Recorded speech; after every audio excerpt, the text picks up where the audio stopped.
There are rooms in this house I've stopped going into. Not because I can't, but because I remember too much about who I was in them. The kitchen still has your mug on the second shelf. I leave it there because removing it feels final. The living room still has the dent in the left cushion where you always sat, and I sat beside you. I have been living in the hallway mostly, in the in-between of all the rooms we shared. Too afraid to go back in and feel it fully, too empty to pretend I do not care. Rooms I don't go in anymore, rooms that hold too much of what came before. I stand outside the door and feel the cold of everything the walls already know and hold. Rooms I don't go in, rooms I can't begin to face without you in them. Rooms I don't go in. I moved the furniture around one Sunday, thought a different layout might dissolve the feeling. But the room still knew exactly what had happened, and rearranging chairs is not the same as healing. So I put it all back where it was before, sat down in my own seat and looked at yours, and understood that grief is not about the furniture. It lives much deeper than the walls and floors. Rooms I don't go in anymore, rooms that hold too much of what came before. I stand outside the door and feel the cold of everything the walls already know and hold. Rooms I don't go in, rooms I can't begin to face without you in them. Rooms I don't go in. One day I will walk back through every doorway and stand inside each room without the weight. We'll make new memories in every corner until the old ones finally dissipate. But today I am still living in the hallway, still standing at the edges of my own life, still knocking on the doors of who I used to be before the empty rooms became so wide. Rooms I don't go in anymore, rooms that hold too much of what came before. I stand outside the door and feel the cold of everything the walls already know and hold. Rooms I don't go in, rooms I can't begin to face without you in them. Rooms I don't go in.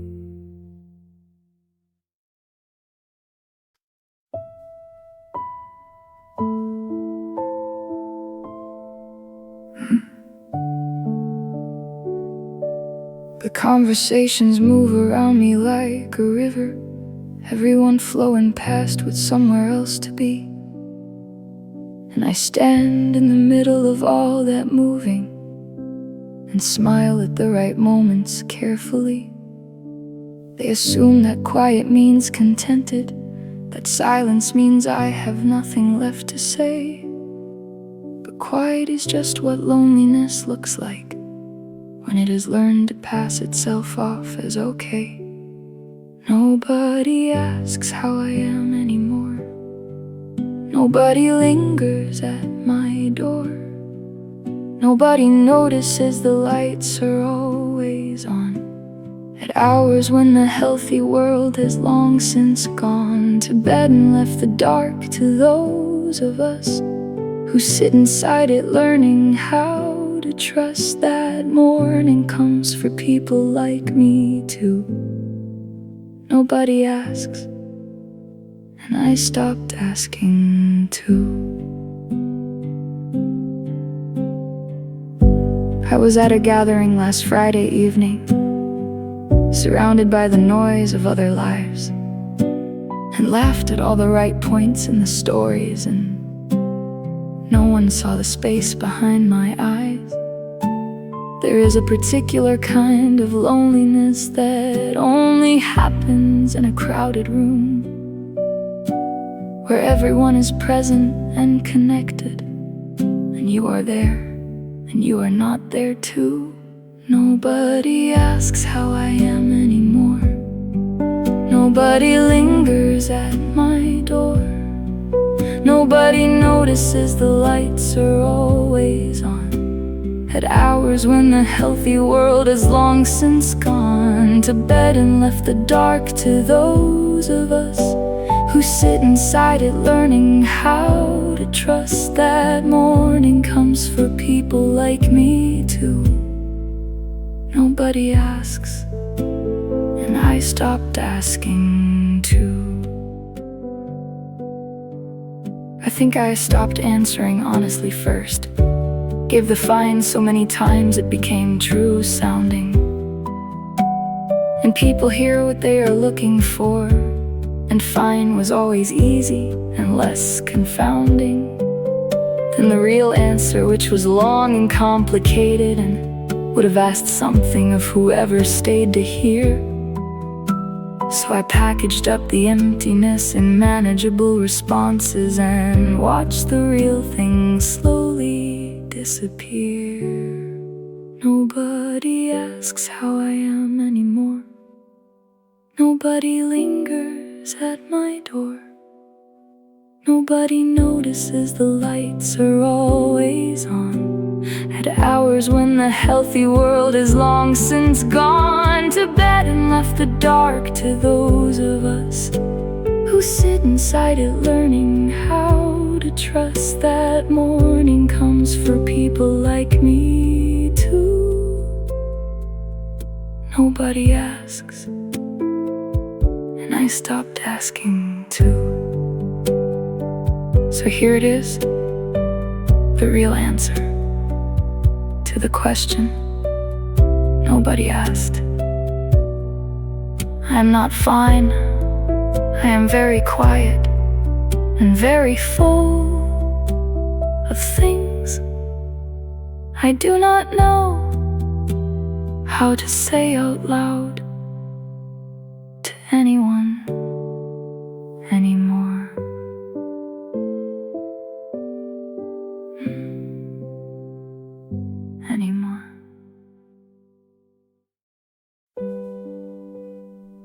Sunday comes around like it always does, and finds me exactly where it left me last week.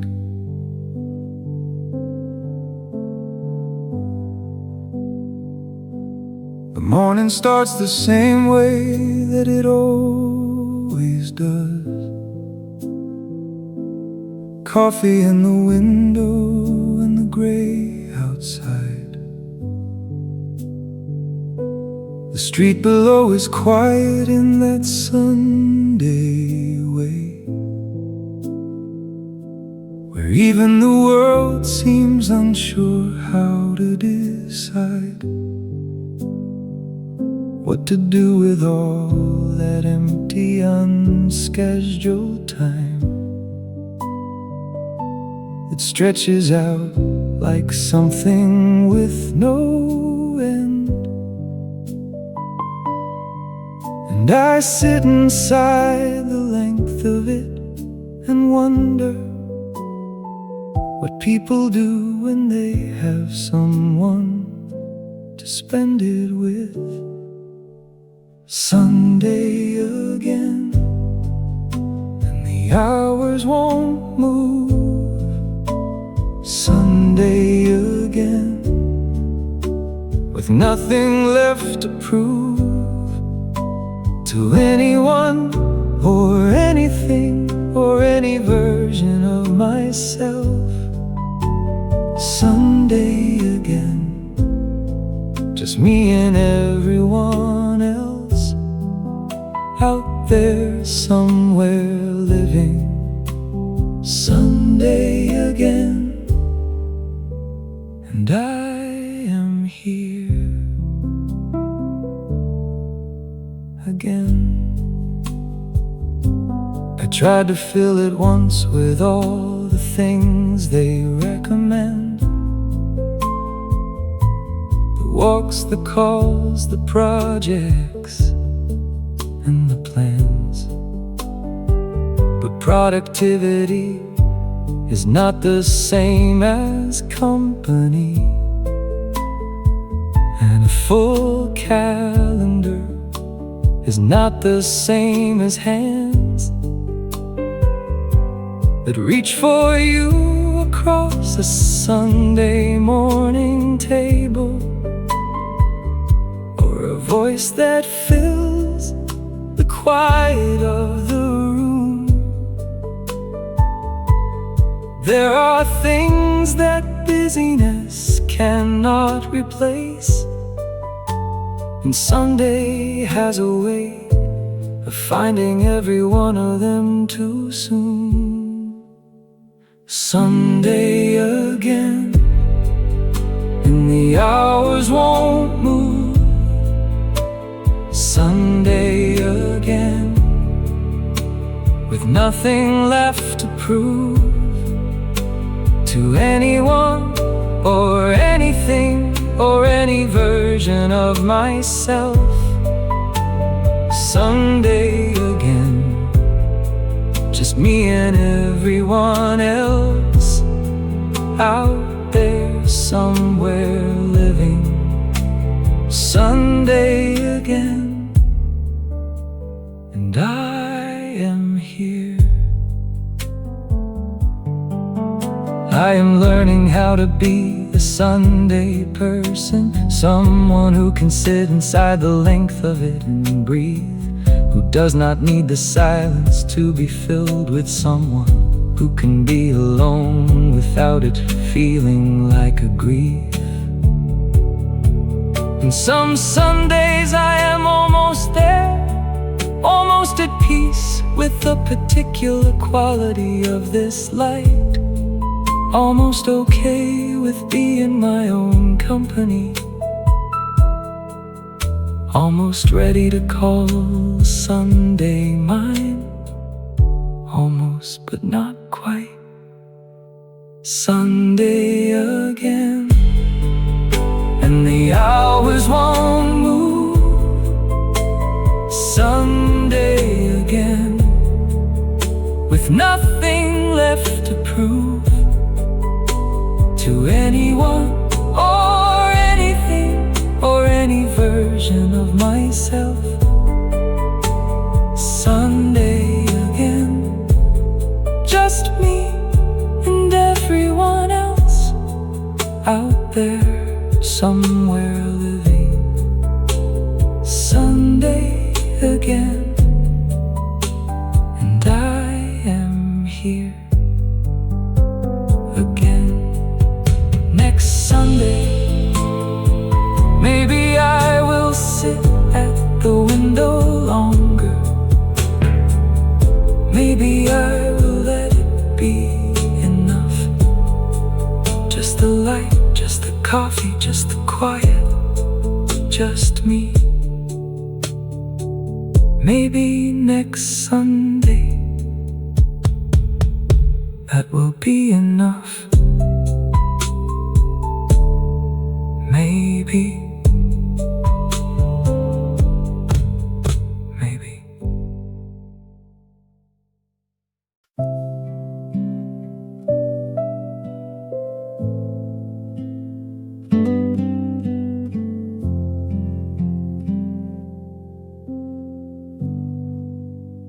I heard someone laughing on the street below my window and realized I could not remember the last time that sound had come from me.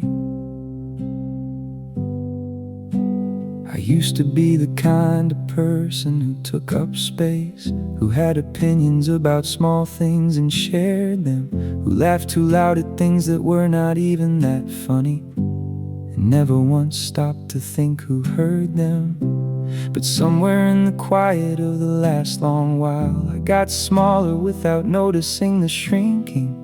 Started measuring the space I took in rooms, started editing before speaking, then stopped speaking. I forgot what my own laugh sounds like, forgot the pitch of it, the weight of it, the realness. I forgot what my own laugh sounds like when it comes from somewhere genuine and fearless. I have versions I perform at the right moment, small and careful and socially correct, but the real one lives somewhere I have not visited in longer than I care to recollect.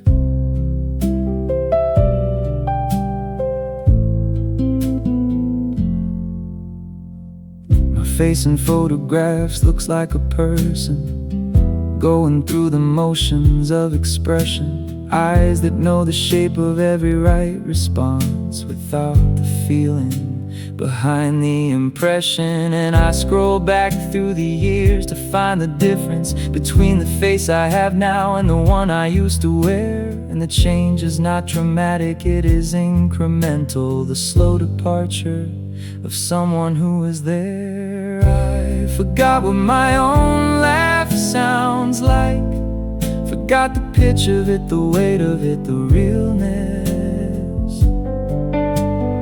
I forgot what my own laugh sounds like when it comes from somewhere genuine and fearless. I have versions I perform at the right moment, small and careful and socially correct, but the real one lives somewhere I have not visited in longer than I care to recollect. I wanna find my way back to that person, the one who laughed without checking who was watching, who existed in her own skin without apologizing, who was present in a room without the constant monitoring. I think she is still in here somewhere underneath the quiet, waiting for a reason to come out. And maybe writing this is the beginning of the looking. Maybe naming the lost thing is how you start to find it out. I forgot what my own laugh sounds like, forgot the pitch of it, the weight of it, the realness. I forgot what my own laugh sounds like when it comes from somewhere genuine and fearless. I have versions I perform at the right moment, small and careful and socially correct, but the real one lives somewhere I have not visited in longer than I care to recollect. Somewhere in this quiet is the person I was before the quiet became the whole of it. I am gonna find her, I am gonna go back and bring her all the way home.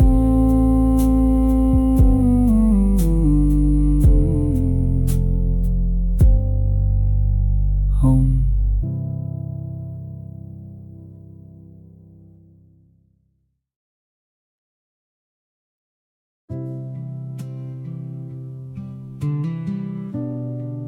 I've been taking the long way home for weeks now, because arriving means walking through a door into silence.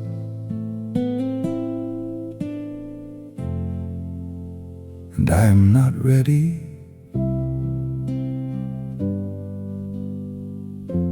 for the silence yet.